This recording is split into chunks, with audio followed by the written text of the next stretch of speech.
하나님 말씀 우리 함께 보시겠습니다. 구약 성경 창세기 49장 16절에서 26절의 말씀입니다. 다 찾으신 줄 알고 우리 천천히 한 목소리로 같이 읽겠습니다. 시작. 다는 이스라엘의 한 지파같이 그의 백성을 심판하리로다. 다는 길섭의 뱀이요 샛길의 독사로다. 말굽을 불어서 그 탄자를 뒤로 떨어지게 하리로다. 여호와여, 나는 주의 구원을 기다리나이다. 갓은 군대의 추격을 받으나 도리어 그 뒤를 추격하리로다. 아셀에게서 나는 먹을 것은 기름진 것이라. 그가 왕의 수라상을 차리리로다. 납달리는 노인 암사슴이라 아름다운 소리를 바라는도다. 요셉은 무성한 가지 곧 샘 곁에 무성한 가지라. 그 가지가 담을 넘었도다. 활 쏘는 자가 그를 학대하며 적개심을 가지고 그를 쏘았으나 요셉의 활은 도리어 굳세며 그의 팔은 힘이 있으니 이는 야곱의 전능자 이스라엘의 반석인 목자의 손을 힘입음이라. 내 아버지의 하나님께로 말미암나니 그가 너를 도우실 것이요 전능자로 말미암나니 그가 내게 복을 주실 것이라. 위로 하늘의 복과 아래로 깊은 샘의 복과 젖 먹이는 복과 태의 복이리로다. 내 아버지의 축복이 내 선조의 축복보다 나아서 영원한 산이 한없음 같이 이 축복이 요셉의 머리로 돌아오며 그 형제 중 뛰어난 자의 정수리로 돌아오리로다. 아멘. 이탈리아의 피렌체에 가면 조각 예술의 최고봉이라고 불리는 미켈란젤로의 다비드상이 있습니다. 매년 이 조각상을 보기 위해서 전 세계에서 수백만 명의 사람들이 이 위대하고 걸작인 작품을 보기 위해서 몰려든다고 합니다. 자, 근데 이 완벽한 조각상은 사실 수십 년 동안 버려졌던 쓸모없는 돌덩이에 불과했습니다. 원래 이 대리석은 이름 모를 어떤 조각가가 이 조각을 하다가 실수로 돌의 정중앙을 너무 깊게 파내는 바람에 완전히 망쳐버린 돌이었습니다. 그러니까 누군가 이 망쳐진 돌로는 작품을 만들 수 없다라고 판단을 내서 결국 이 돌덩어리는 피렌체 성당 뒤뜰에 있는 어느 흉물스러운 곳에 던져지게 됐습니다. 근데 그로부터 40년이 지나고 나서 미켈란젤로라고 하는 당대의 걸작 거장이 버려진 돌 앞을 지나가다가 걸음을 멈추게 됐습니다. 남들은 비바람을 맞아서 낡고 망가진 돌이라고 고개를 저었는데 그는 이 돌 속에 숨어있는 다비드의 모습을 본 거예요. 그는 곧장 정과 망치를 가지고 와서 실패한 대리석에 흠집을 쪼아내고 다듬기 시작합니다.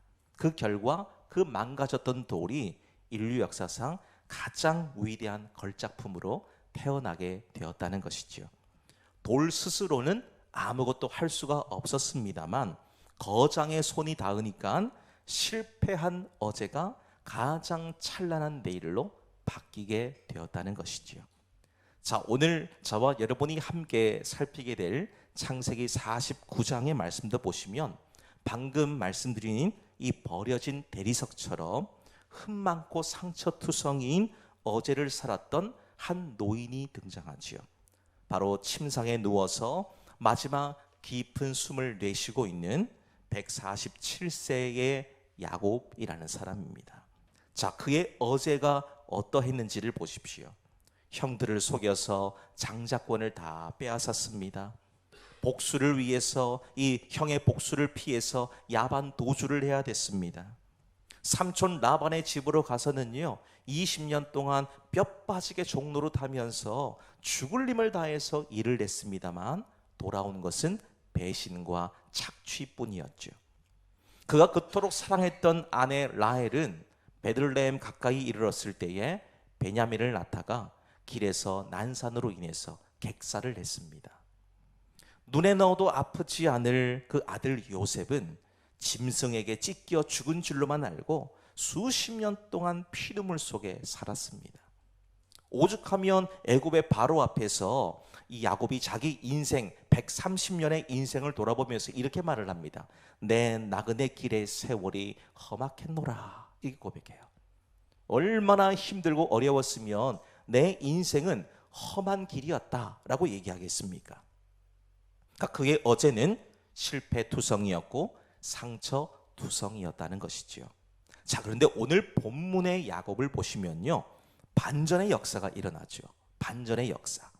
그토록 험악하고 억울했던 어제를 살았던 야곱의 입술에서 터져 나오는 말은 어떤 자기 지난날의 삶에 대한 원망이나 후회가 아니더라는 겁니다. 그런 12명의 아들들을 이름 하나하나 불러가면서 위대한 내일을 선포해 주고 있죠. 이 과거라고 하는 상처의 감옥에서 그 감옥을 부수고 나와서 하나님의 언약이라고 하는 그 렌즈를 통해서 자녀들이 누리게 될 찬란하고 영광스러운 내일의 축복을 쏟아내고 있는 겁니다. 자, 오늘 그런 의미에서 여러분들에게도 질문 드려보겠습니다. 여러분들의 어제는 어떠하셨습니까? 여러분들의 어제, 혹시 누군가에게 깊은 상처를 받아서 고통 속에 살고 계신 않으셨습니까?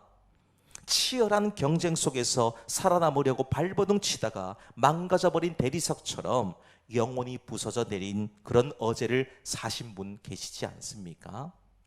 만약에 그런 분들이 오늘 이 자리에 계신다면 오늘 이 말씀을 주목해서 보시기를 바랍니다. 하나님께서는 참 험악한 세월을 살았던 야곱의 입술을 통해서 우리가 실패한 어제를 딛고 더 나은 내일을 위해서 어떻게 하면 그렇게 살아갈 수 있을 것인가를 우리들에게 이 영적 비밀들을 잘 가르쳐 주고 있습니다. 상처투성이인 우리 인생이 어떻게 이 거장의 손에 붙들려서 위대한 걸작으로 변할 수 있는지, 하나님이 어떻게 우리를 어제보다 더 나은 내일로 인도하실지 우리 기대하는 마음으로 이 말씀에 귀를 기울이시면 좋겠습니다. 자, 먼저 우리 본문의 말씀 다시 한번 보실까요? 16절에서 21절의 말씀입니다. 우리 천천히 함께 읽겠습니다. 시작. 다는 이스라엘의 한 지파같이 그의 백성을 심판하리로다. 다는 길섭의 뱀이요 새끼의 독사로다. 말고 물어서 그 탄자를 뒤로 떨어지게 하리로다. 여호와여, 나는 주의 구원을 기다리나이다. 갓은 군대의 추격을 받으나 도리어 그 뒤를 추격하리로다. 아셀에게서 나는 먹을 것은 기름진 것이라. 그가 왕의 수라상을 차리리로다. 납달리는 노인 암사슴이라 아름다운 소리를 바라는도다. 아멘. 자, 오늘 첫 번째 우리가 함께 얻을 수 있는 영적인 교훈이 무엇인가를 보십시오. 그 첫 번째, 어제보다 더 나은 내일은 주님의 구원을 기다리는 자의 것임을 보실 수가 있습니다. 자, 우리 먼저 읽으셨던 본문의 말씀 21절까지를 보시면 야곱의 다섯째로부터 여덟째 아들 단, 납달리, 갓, 아셀, 여기에 대한 예언이 기록되어져 있습니다. 이 네 지파를 향한 예언의 내용들을 언뜻 보시게 되면 도대체 이 말씀 왜 기록해 놨는가? 이 말씀이 도대체 우리에게 무슨 유익을 주고자 하는 것인가? 잘 분별하기가 쉽지가 않습니다. 그렇지만 조금만 깊이 들어가 보시면 이 예언의 말씀이 단순히 그들에게만 해당되는 것이 아니라는 것을 오늘 저와 여러분이 발견하게 되는데요. 이 말씀이 곧 나의 이야기다라는 것을 깨닫게 됩니다. 나의 얘기다. 자, 먼저 16절 보실까요? 단이 나옵니다. 단. 이 단이라고 하는 이름은요, 심판하다, 변호하다, 그런 의미를 가지고 있는 이름입니다. 이 지파, 단 지파는 이스라엘 12지파 가운데서도 규모가 좀 작은 편에 속했습니다. 인구도 많지 않고 할당받은 땅도 그렇게 넉넉하지가 않았어요. 그렇지만 야곱은 이 단 지파도 이스라엘의 한 지파로서 당당히 자기 백성들을 심판하고 다스리는 이런 역할을 감당하게 될 것이다 라고 예언하게 되지요. 자, 그런데 17절의 말씀 보면 참 묘한 예언이 주어지게 되는데요. 이런 말씀 나오죠. 단은 길섭의 뱀이요 새끼의 독사로다 이렇게 말씀하죠. 여기서 뱀, 이 뱀은 창세기 3장에서 하와를 유혹했던 그 뱀에게 사용된 단어와 동일어입니다. 또한 독사는 팔레스타인 지역에서 가장 독이 강한 불뱀을 의미해요. 지금 야곱이 아들 단에게 하고 있는 예언을 보시면 길에 웅크리고 숨어 있다가 지나가는 말의 발굽을 물어서 기술을 떨어뜨리는 아주 교활하고 전략적인 방식으로 생존하게 될 것이다 라는 예언을 하고 있는 겁니다. 그리고 실제로 단 지파는 이스라엘 역사에서 그렇게 살았어요.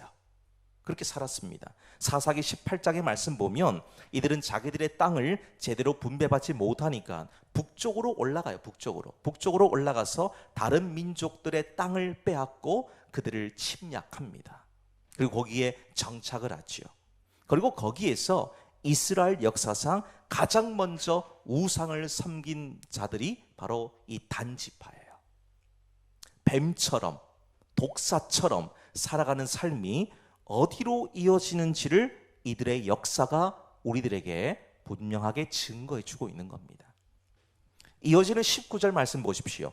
갓에 대한 예언이 나오죠. 갓 지파가 나옵니다. 이들에 대한 예언 역시 참 묘합니다. 히브리 성경을 보시면 추격당하고 추격한다 이 말이 계속 반복돼요. 19절 말씀 이 한 절의 말씀인데 히브리 성경에서는 이 추격한다는 말이 계속 반복이 됩니다. 그럼 무슨 말입니까? 끝없는 추격과 반격의 삶이 끊어지지 않고 계속 이어진다는 거예요. 죽을 때까지. 이들 지파가 위치한 곳이 어디냐라는 걸 보시면 요단 동편의 최전방 지역이에요. 최전방. 그러니까 이 위치는 요단강이라고 하는 1차 방어선 앞에 있기 때문에 그 요단강을 건너지 않고 이들이 그 건너기 전 앞에 있는 비옥한 땅을 차지했거든요. 그러니까 요단강을 건너가야 지금 그것이 1차 저지선이 되어서 좀 방비할 수 있는 시간을 벌 수 있는데 그게 안 되는 겁니다. 그냥 무방비 상태로 가장 먼저 적이 침략하면은 제일 많은 공격과 제일 치열한 전투가 벌어질 곳이 바로 이 지파가 위치하고 있는 지리적인 요건이라는 겁니다. 즉 주변 민족들과의 전투가 끊어지지 않고 나를 공격하는 자들을 향해서 이를 악물고 반격하지 않으면 살아남을 수 없는 그런 땅에서의 삶을 살게 될 것이다 라는 예언입니다. 그리고 이어지는 20절을 보시면 아셀 지파가 나오죠. 아셀이라고 하는 이름은 행복하다, 복되다 그런 말이에요. 이들의 땅은 갈릴리 지역 서북쪽에 위치하고 있는 아주 비옥한 평야인데요. 이곳은 왕의 수라상에 오를 만큼 아주 풍성하고 기름진 먹거리가 생산되는 그런 땅입니다. 근데 이 같은 풍요를 얻기 위해서는 얼마나 많은 땀과 수고가 있어야 되겠습니까? 거저되는 게 아니잖아요. 여러분 농사가 거저됩니까? 그냥 심어 놓으면 막 자랍니까? 물론 아주 좋은 땅은 그렇기도 합니다만은 그 곡식이 자랄 때 옆에 같이 자라는 게 있잖아요. 잡초들, 무성한 어떤 별 쓸모없는 그런 풀들이 막 같이 자랍니다. 너무 좋은 땅이다 보니까 그래요. 그러니까 사람의 손길이 닿지 않으면 제대로 된 그 열매를 거두기가 참 어렵다는 것이지요. 더 많은 것, 더 기름진 것을 얻기 위해서는 치열한 몸부림이 있어야 되는 삶이 바로 아셀 지파의 삶이었다는 거예요. 그리고 21절 납달리 지파가 나오죠. 이 납달리 씨름하다, 경쟁하다 그런 말이에요. 레아와 라헬 야곱의 부인이잖아요. 야곱의 부인들이 자식 낳기 경쟁을 막 벌입니다. 그래서 우리 아들이 먼저야 이걸 갖고 계속 경쟁하는 그런 모습 속에서 라헬이 자기의 여종 비라를 통해서 아들을 낳으면서 내가 언니와 크게 씨름하여 이겼다 그런 의미에서 그 아들의 이름을 납달리라고 지은 겁니다. 납달리. 이 지파를 보십시오. 암사슴처럼 자유롭고 빠르며 아름다운 말을 바란다 그러지요. 무슨 말입니까? 달변과 처세로 세상을 살아가는 지파가 될 것이다 라는 예언입니다. 자, 여러분 이 지파들의 모습을 통해서 무엇이 좀 보이십니까? 바로 이들처럼 살아온 우리들의 어제가 보이지 않느냐는 거예요. 우리들의 모습. 뱀처럼 상대방의 약점을 노리고 그 약점을 향해서 물어뜯고 찢어버리고 더 나은 것을 얻기 위해서 발버둥을 치고 화려한 언변과 좋은 이미지로 사람들에게 인정받으려고 뛰어다니던 그 어제가 우리들 모두의 어제가 아니었냐는 겁니다. 우리 지금 그렇게 살고 있지 않습니까? 우리가 지금 살고 있는 시대도 그렇습니다. 지금 이 시대를 보시면 누가 더 빨리, 더 강하게, 더 멀리, 더 영리하게 남들보다 앞설 것인가를 연구하면서 고민하는 시대입니다. 여러분, 지금은 자고 일어나면요 세상이 확 바뀌어요. 좀 느끼고 계십니까? 여러분 손 안에 있는 휴대폰 속에서 AI라고 하는 이 기능이요, 이게 자고 일어나면 서로 경쟁이 붙어가지고 새로운 모델이 계속 나옵니다. 이전에 내가 어제 알고 있었던 것 같고 오늘 살 수가 없다는 거예요. 얼마나 빨리 지나가는지 몰라요. 얼마나 빨리. 따라잡을 수가 없습니다. 남들에게 더 화려하고 멋진 이미지를 만들어서 연출을 해야 되고 달변으로 사람들의 마음을 사야만 성공할 수 있다고 믿는 시대가 지금 우리가 살고 있는 시대라는 것이지요. 우리 앞서 보셨던 단과 갓과 아셀과 납달리 지파의 길이 오늘날에도 여전히 우리를 유혹하고 있다는 겁니다. 자, 그런데 우리가 이 지점에서 참 놀라운 고백 하나를 발견하게 됩니다. 지금 이 숨막히는 생존의 묘사를 이어가고 있다가 전혀 예상하지 못했던 그 순간에 다른 차원의 고백, 전혀 다른 차원의 고백이 18절 말씀에서 야곱의 입을 통해서 선포되고 있어요. 뭐라고 말씀합니까? 여호와여, 나는 주의 구원을 기다리나이다 그러죠. 갑자기 뜬금없어요. 갑자기 자기 아들들 예언을 막 하다가 갑자기 무슨 말 합니까? 여호와여, 나는 주님의 구원을 기다립니다 라고 얘기하고 있어요. 왜 이 고백을 했을까라는 것을 보셔야 됩니다. 왜 했을까? 야곱의 아들들이 살아갈 그 치열한 현실을 내다보다가 그 모든 생존의 몸부림만으로는 결코 참된 평안과 안식을 얻을 수 없다는 것을 깨달았기 때문에 그렇습니다. 여러분, 세상 속에서 우리가 치열하게 살아가다가 보면은 우리 안에 잃어버리는 게 있어요. 그게 뭘까요? 바로 평안입니다. 평안을 다 놓쳐버리는 거예요. 그래서 집에 돌아오면 막 치열하게 살아가다가 집에 딱 돌아오면 제일 먼저 우리를 반기는 게 뭡니까? 허무함이에요. 허무함. 내가 뭘 위해 살았나? 내가 지금까지 뭘 위해 이렇게 치열하게 살아왔나? 이 허무함이 막 밀려 들어오는 거예요. 그러면 답을 찾지 못하는 사람들은 어디서 답을 찾을까요? 세상으로 또 가는 겁니다. 세상에 길이 있다고 믿는 거예요.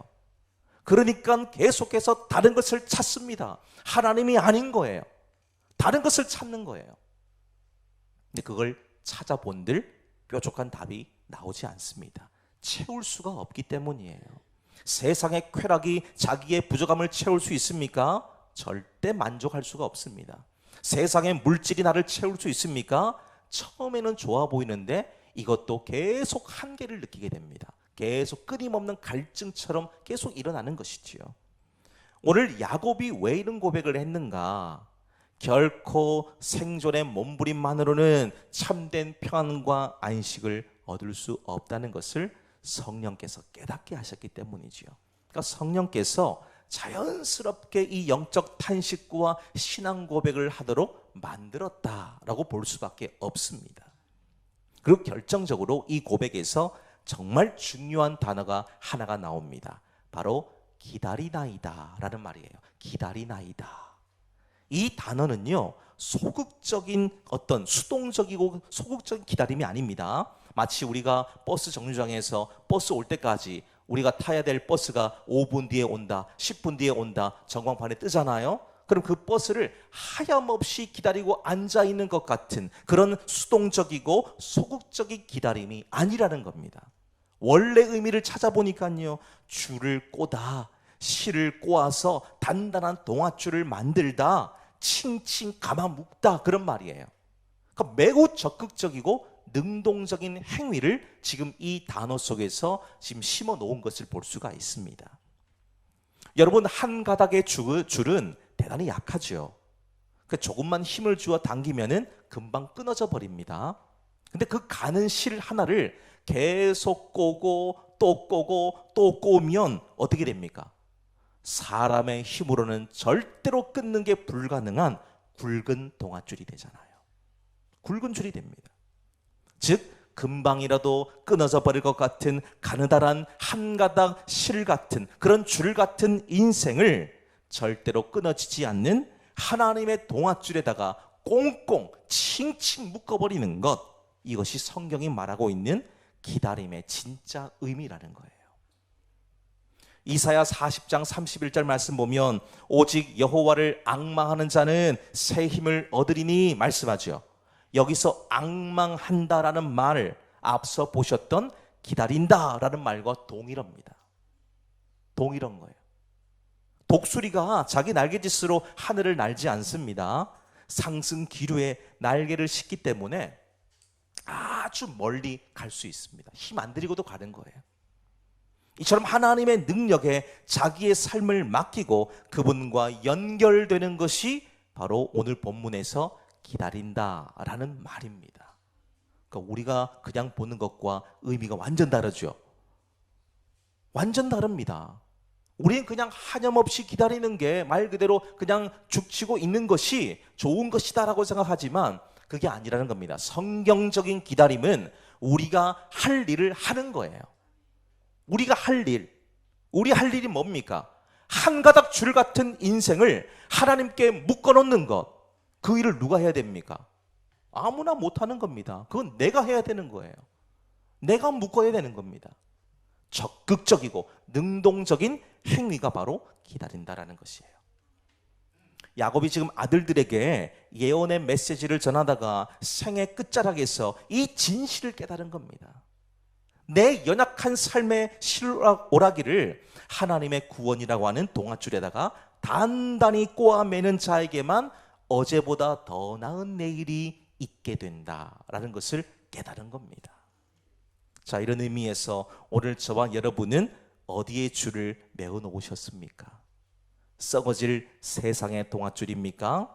아니면 구원의 동아줄입니까? 하나님의 구원이라고 하는 동아줄은 절대로 끊어지지 않기 때문에 오늘 우리가 할 수만 있다면 그 줄에 나의 줄을 잘 꿰어 놓음으로 살아갈 수 있는 은혜가 임하게 되시기를 축복합니다. 두 번째 보실까요? 22절에서 24절의 말씀입니다. 함께 읽습니다. 시작. 요셉은 무성한 가지 곧 샘 곁에 무성한 가지라. 그 가지가 담을 넘어도다.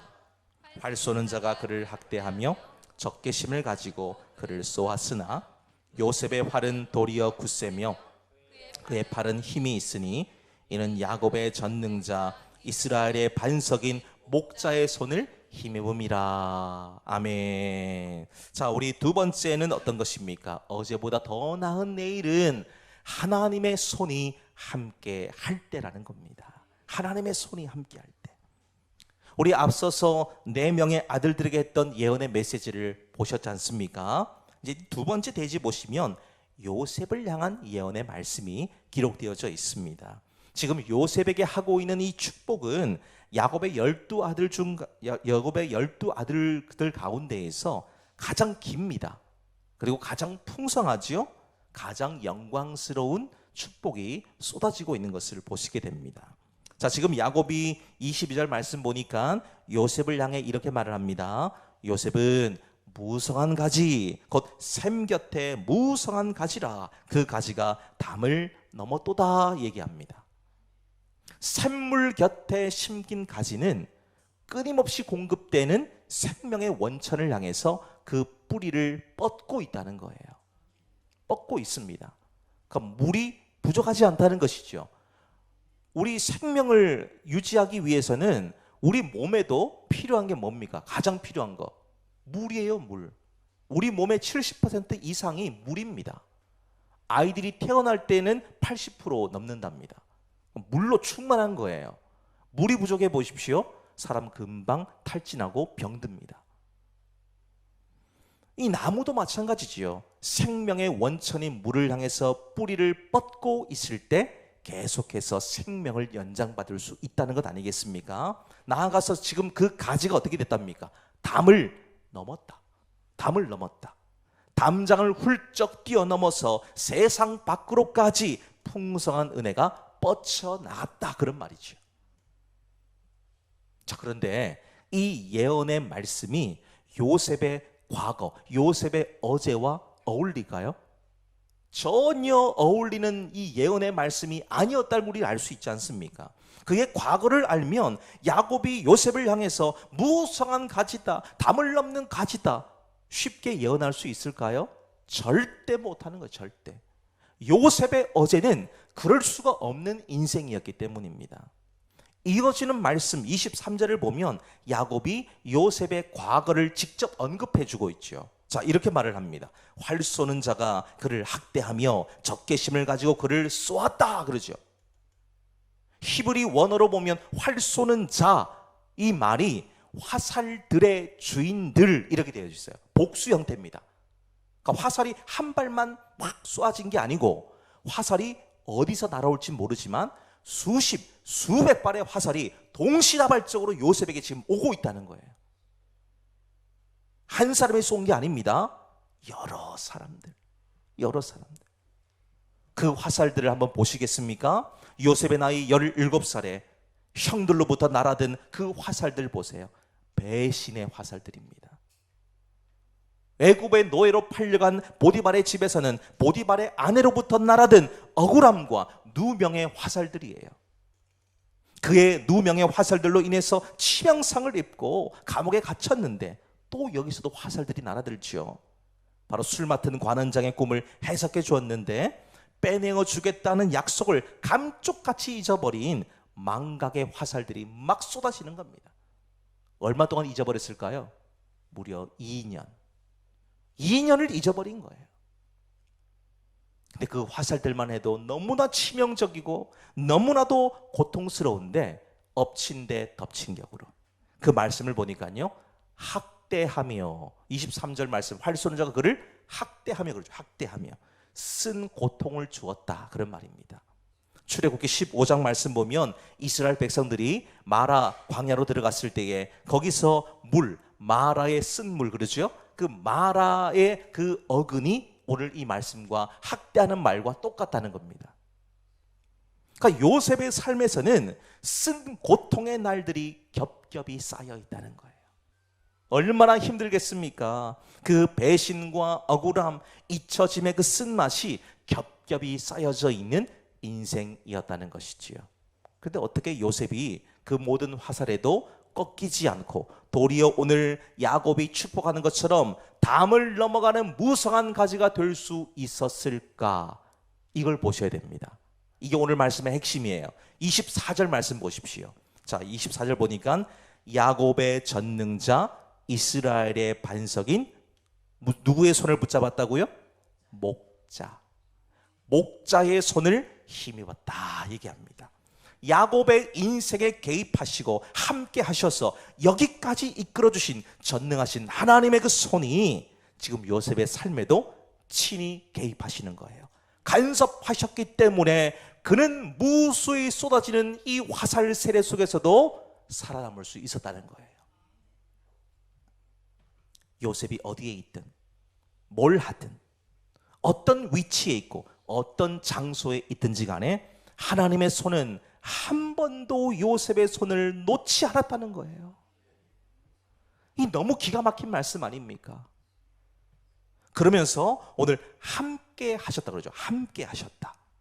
깊이 밀착하고 친밀한 임재가 있고 능동적으로 관여했다, 그런 말이에요. 하나님은 절대로 수동적인 분이 아닙니다. 하나님은 우리가 하나님 어디 계세요? 라고 불러야만 그분이 나 여기 있다 대답하시는 분이 아니라는 거예요. 그분은 저와 여러분이 부르짖지 않아도 지금 옆에 계십니다. 여러분이 찾지 않아도 그분은 우리와 함께하고 계세요. 다만 우리가 왜 부르짖고 그분을 찾아야 됩니까? 그분이 안 보이니까 그렇습니까? 그런 게 아니지요. 그분과 우리가 친한 친구 만나면 어떻게 하시나요? 친한 친구 만나면 막 전화로 1시간, 2시간 통화하시고 나서 끊으시면서 하시는 말씀이 있잖아요. 뭐라 그러십니까? 만나서 얘기해. 얘기 다 했잖아요. 근데 또 만나서 얘기하세요. 친밀한 관계가 되면 그렇게 되는 겁니다. 하나님과 친밀한 관계가 되면 그렇게 되는 거예요. 그냥 입을 꾹 닫고 있는 게 아니고 말이 하고 싶어가지고 하나님께 그냥 미주알 고주알 다 얘기하고 싶어가지고 그냥 몸살이 나는 겁니다. 하나님 한번 들어보실래요? 내가 어제 말이에요 이렇게 살았는데 어떻게 저 사람 만나니까 이렇게 얘기하고 저렇게 얘기하고 막 하나님께 쏟아내는 거예요. 그게 바로 하나님과의 깊은 동행함이 있는 것 아닙니까? 오늘 함께 하셨다 이 말이 바로 그거예요.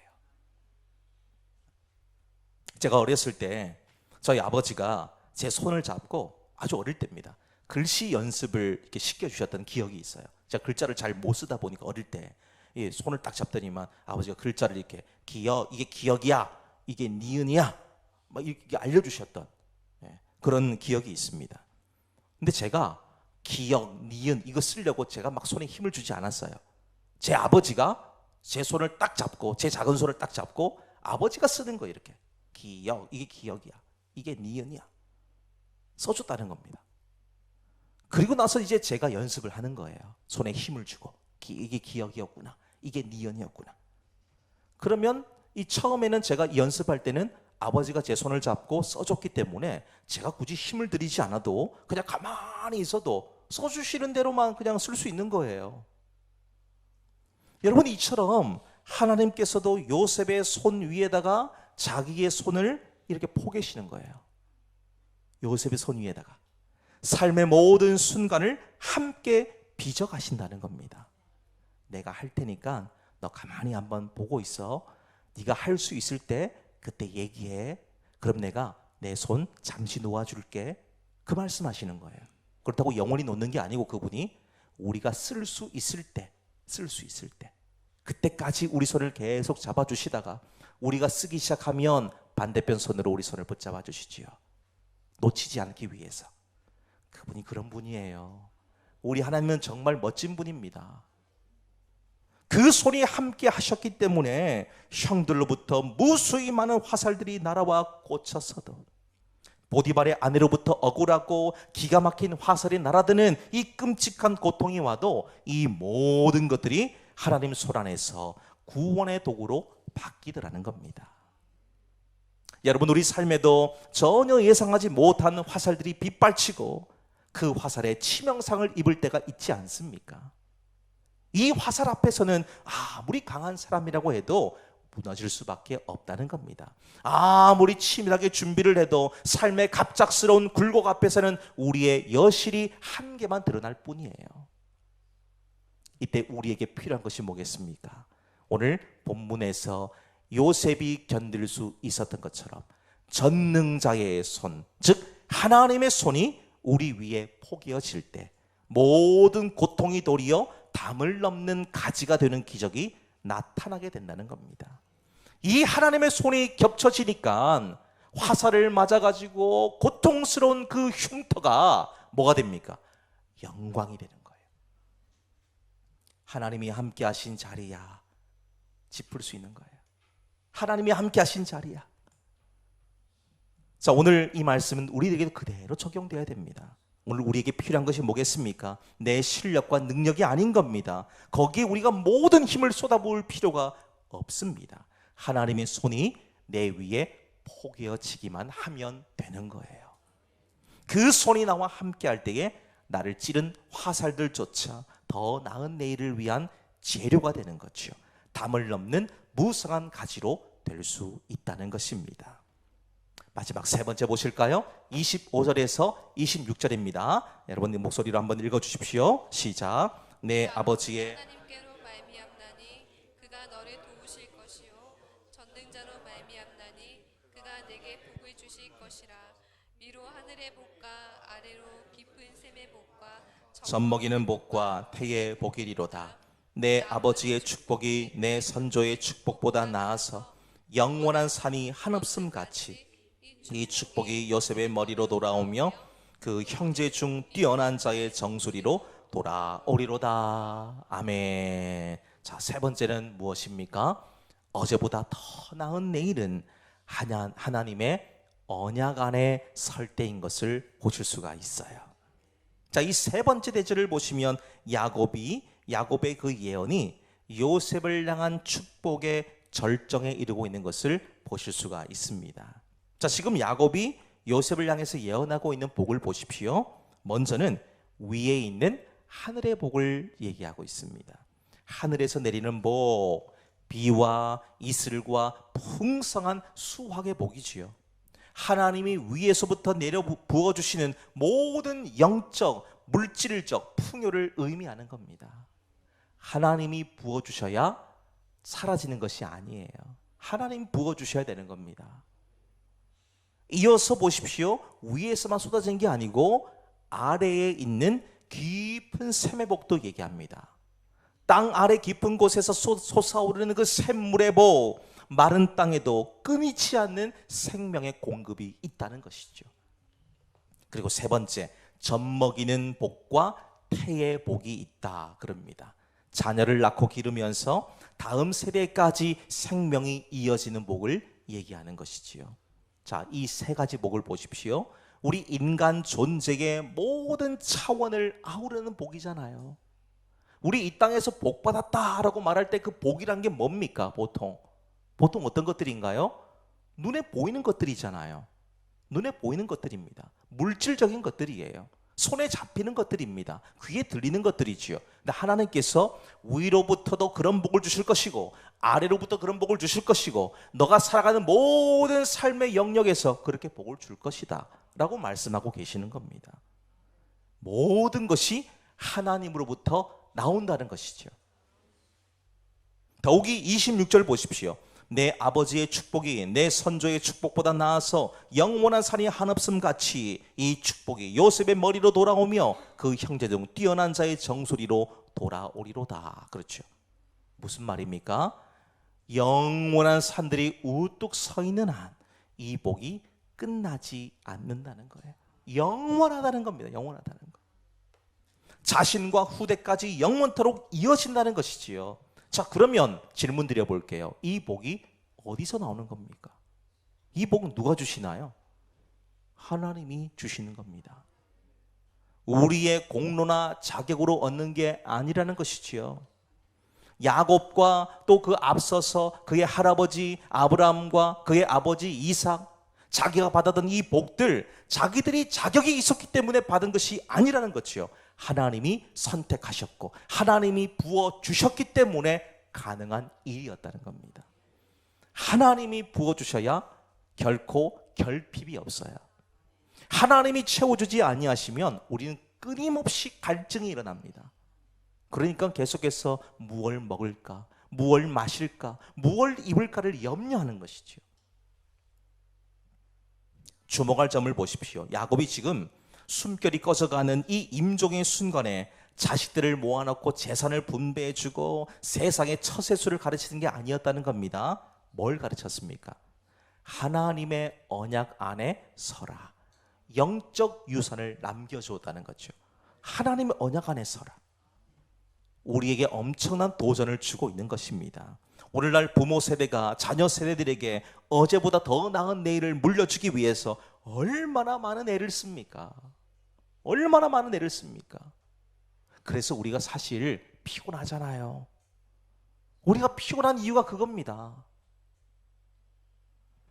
그런데 오늘 147년의 험악한 세월을 살았던 야곱, 세상의 재물이나 권력은 하루아침에 되는 것이 아니라는 것, 그리고 하루아침에 그것이 다 사라지고 무너질 수 있다는 것을 지금 얘기하고 있는 겁니다. 그래서 그가 깨달은 가장 확실한 내일의 보장을 보세요. 진짜 복은 하나님의 언약 안에 머무는 것이다 라고 얘기하죠. 하나님께 머무는 것이다.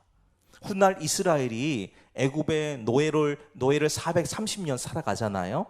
그리고 그들을 그렇게 오랜 시간 동안 버티고 견디게 하는 것은 요셉이 남긴 금은 보화가 아니었어요. 야곱이 임종 직전에 보여준, 심어준 하나님의 말씀, 언약이었습니다. 그러니까 그들이 힘들 때에 누구를 찾았냐? 하나님, 우리 좀 도와주세요. 이렇게 나온 거예요. 하나님 도와주세요. 하나님이 도와주셔야만 이 모든 고통으로부터 이길 수 있다는 것을 그들의 뼛속 깊이 각인되어 있기 때문인 거죠.